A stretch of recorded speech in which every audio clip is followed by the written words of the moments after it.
Good morning, Dana here.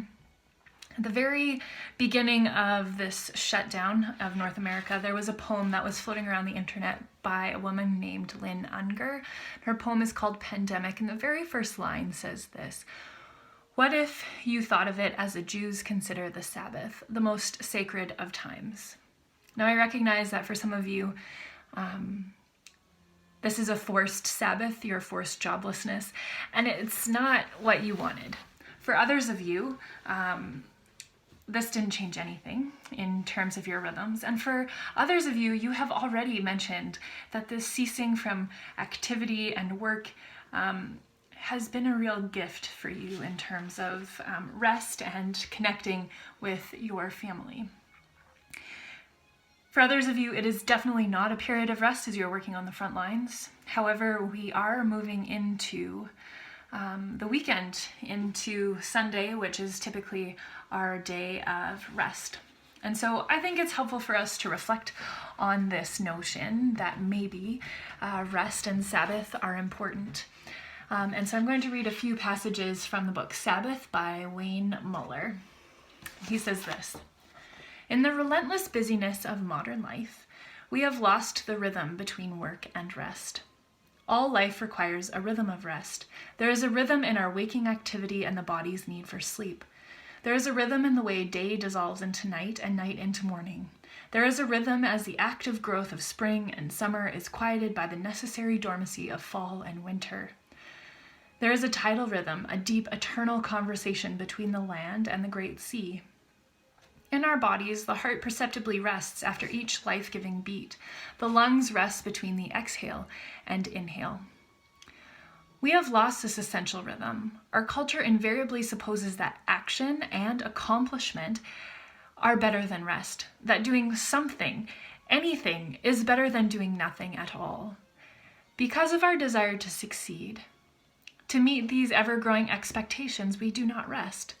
Because we do not rest, we lose our way. We miss the compass points that would show us where to go. We bypass the nourishment that would give us help in times of distress. We miss the quiet that would give us wisdom. We miss the joy and love born of effortless delight.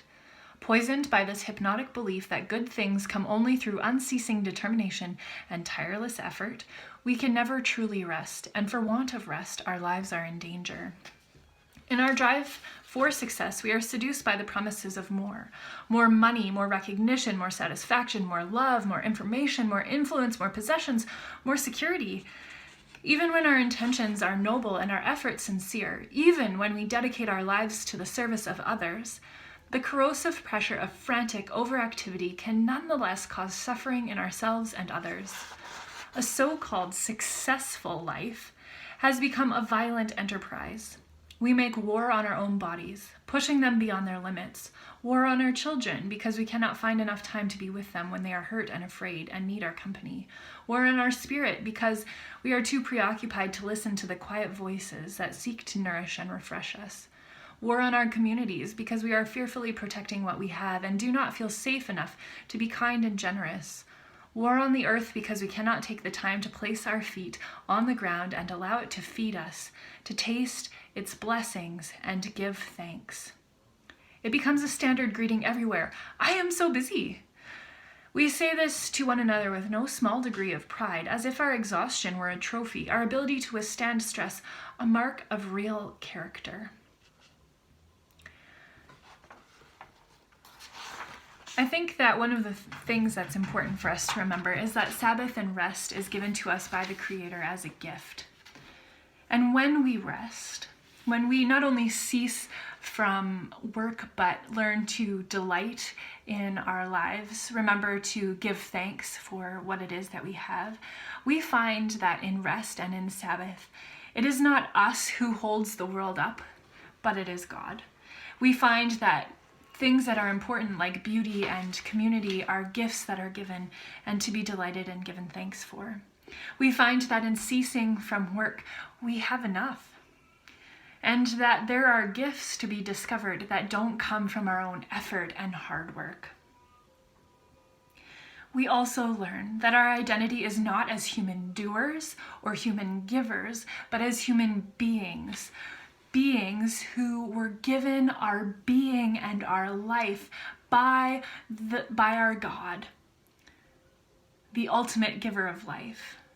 We find our identity in God who made us and loves us and holds us.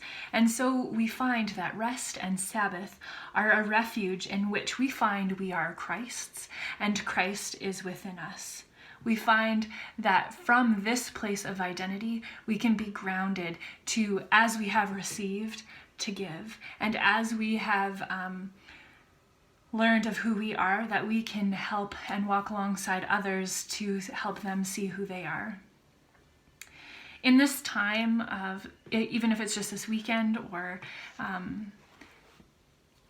a moment in each day, or maybe this entire pandemic, that you find you have more time to be, may you find rest and be given permission to rest, to do nothing, and to be re-grounded and renewed in your identity as a child of God, beloved and given enough even in this moment.